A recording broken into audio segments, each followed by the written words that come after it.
As much as riding a motorcycle is about the freedom and the thrill of the open road, it's also about survival. And after 37 years on the road, I've definitely made some mistakes, but I've definitely continued to learn and adapt. And after well over 500,000 miles on two wheels, I feel I've learned several valuable tips that have helped me stay alive over all these years. So here we go.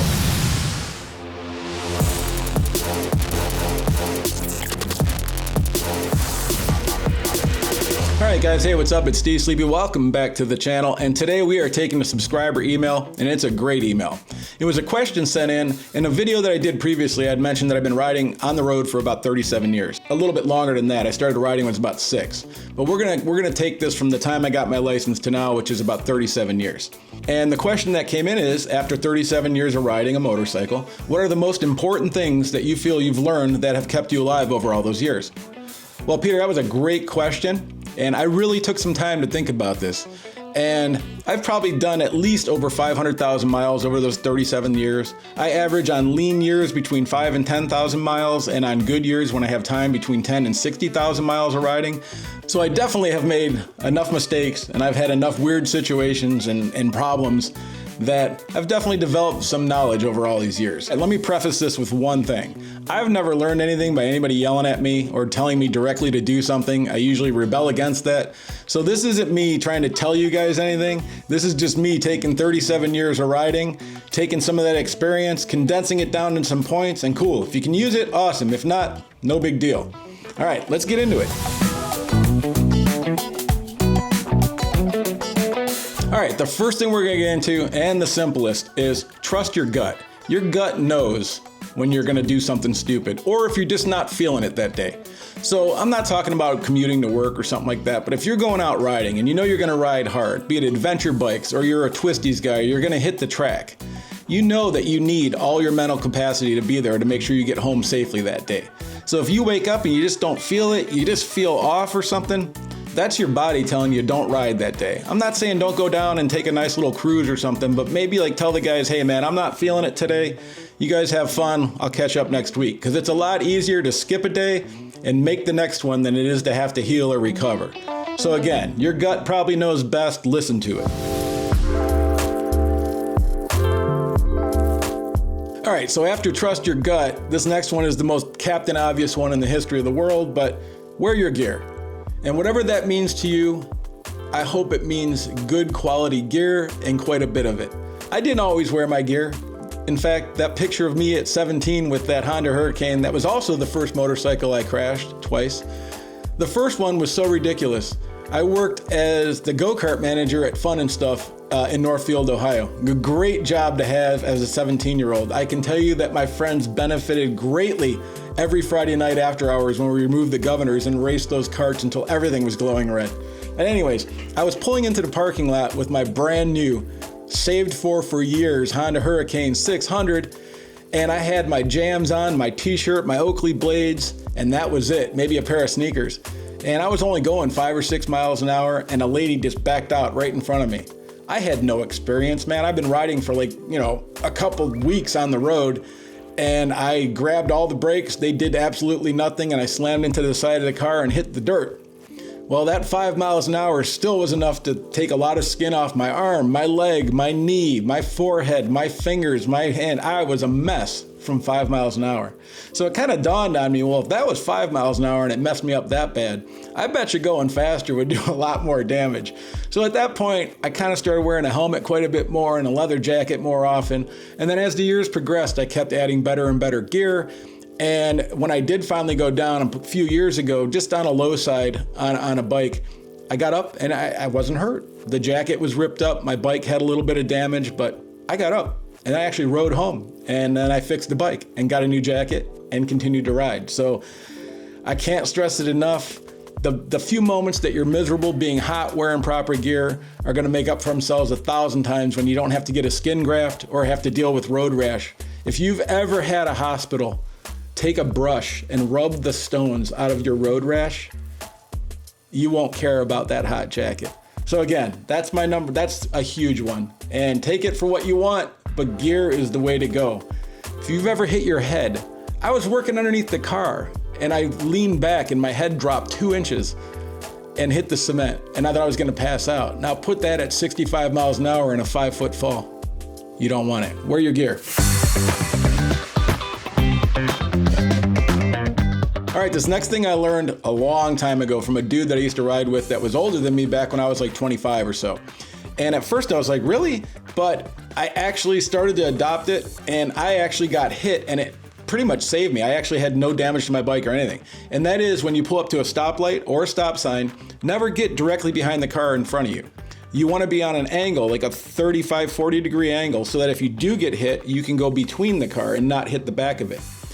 Now, I mean, it can be pretty bad. Like if somebody's completely on their phone, and these days who isn't in cars, they can really rear end you. And if you're directly behind that car, well, this animation will show you pretty much what's gonna happen. It's not pretty. But if you look at this animation and you come up behind the car, park so that your nose is heading away from the car, if you get bumped, now you have a place to escape to.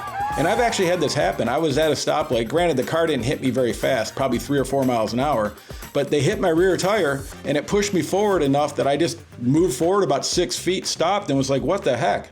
But if I was behind the car, I'd at least had bent forks, or who knows what would have happened. So it's a pretty simple thing, and once you get used to it, it becomes second nature. Just angle enough that your front wheel is not in line with the back of the car. If you get hit, chances are you're not going to get squished.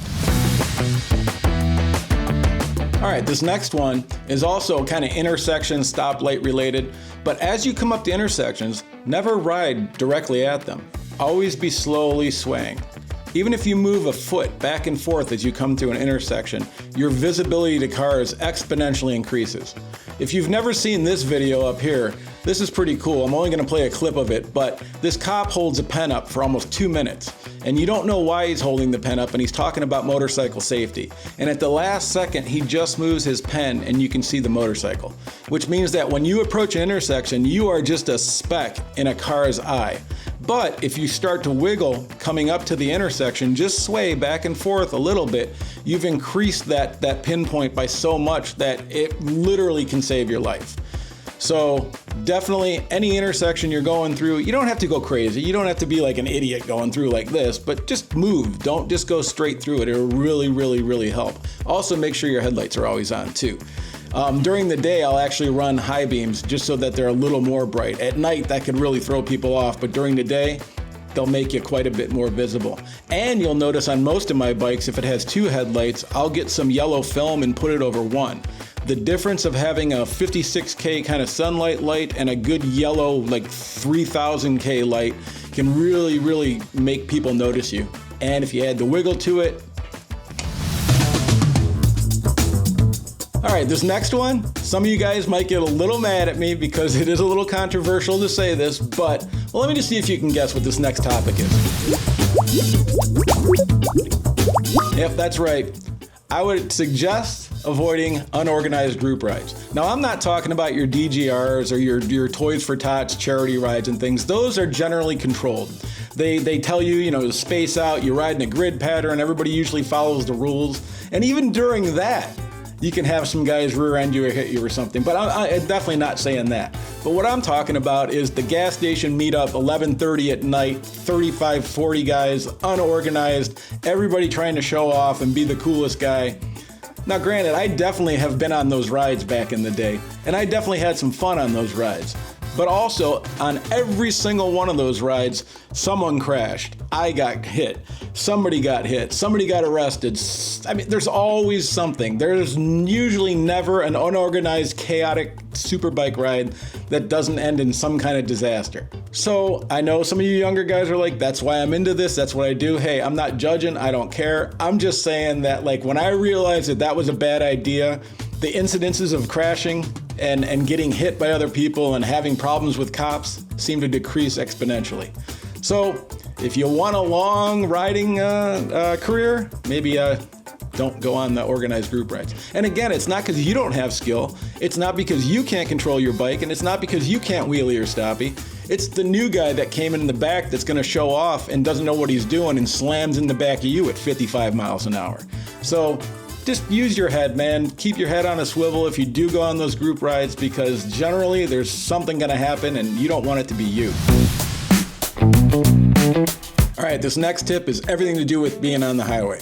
I hate the highway. I'm not a huge highway traveler, but occasionally you have to. Like when we go down to the Twisties, it's a 2-hour slab, so you're stuck on the highway for 2 hours.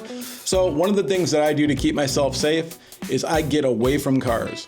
Cars tend to bunch up. There's always the one guy in the fast lane that's going slow and the guy next to him is mad and they're all piled up. So I do whatever I need to do to either get behind them if they're going really fast or in front of them if they're going slow.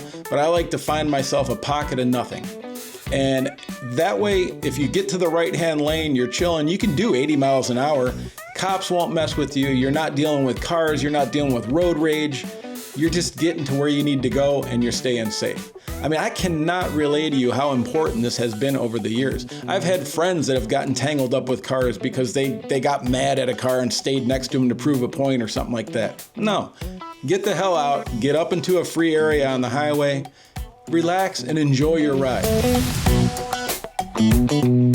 All right, this next one, you can take it or leave it. You might not feel this way, but for me, it's really worked well. I don't go to the city to ride for fun. If I have to go meet somebody or if I'm going to go to a dinner or something like that, I guess I will ride into the city to do that. But I am not going city riding where the guys just cruise around the city doing wheelies, being stupid. Because A, you have the biggest centralized collection of police officers known to man usually in a city. 2, you have a collection of the most idiotic drivers known to man in the city. You have pedestrians and just mayhem all over the place. So the chances of having an accident or something have just greatly exemplified. So no fun riding in the city. I'll go there, but I ain't staying there to have fun. Another simple thing that pretty much every motorcyclist, if you want to call yourself a motorcyclist, should do is proper bike maintenance. I don't care if you pay somebody or you do it yourself, but the bike needs to be maintained. If you're going to take this machine and push it to its limits and yourself to their limits and you're trying to work within the capabilities of this machine and something's wrong, you're just asking for disaster. And there's so many simple things you can do before you head out. Check your tire pressure, check your tire tread. Make sure your chain is lubricated and not hung up or stuck in any way. Make sure there's nothing falling off or loose on your bike. A 5-minute pre-ride inspection can make the difference of you coming home and having a great day or coming home with a tow truck and possibly going to the hospital. So, bike maintenance. Come on, guys. It's pretty simple. Make sure they're ready to go before you rip them. All right, the final thing that I kind of want to talk about is as you get further into your riding career and your skills develop and you start to push a little harder, it's a really good idea to find a riding partner, 1 or 2, not a bunch, but just 1 or 2, with generally the same skill set. Like you're all kind of in the same area and you're all trying to grow a little bit. I mean, obviously it doesn't hurt if the guy's way better than you because then they can teach you a lot. But if you can at least find people that are near your skill set and try to grow together and then learn to trust each other. Because when you're going out and pushing your limits, you don't want to be riding with somebody that you don't know what they're going to do. For instance, when me and Mark go out, we can ride pretty close to each other because I know pretty much where he brakes and he's not going to just randomly brake. And when we're riding aggressively and doing that, he knows that it's kind of like, hey, I'm not going to brake unless I really have to. We're going to keep a certain separation. We've developed a style between each other where we can ride pretty hard and kind of anticipate what the other person's going to do. And I highly suggest to do that. You don't want to go out ripping with somebody that you really don't trust. So get yourself a good group of riders, try to develop skills together and grow. And at the end of it, man, like you can really help push each other and at the same time be safe about it. All right, guys, so that was 37 years and 500,000 plus miles condensed down into one little video. Now, I could have gone on for hours thinking of all the small things to help me keep safe, but I tried to pick the ones that I continually have used over that 37 years, things that I've learned over the course, but have continued to do over and over again and feel that they really add value to my safety as a motorcyclist. So hey, if you feel this helped you out, great. If you could, throw me a like, a subscribe, and maybe share it with a few people. If you think I missed something, let me know in the comments. I'd love to hear what you do to keep yourself safe on the bike if I missed it. All right, well, that's pretty much all I got today. Remember, if it works, it ain't dumb. We'll see you on the next one.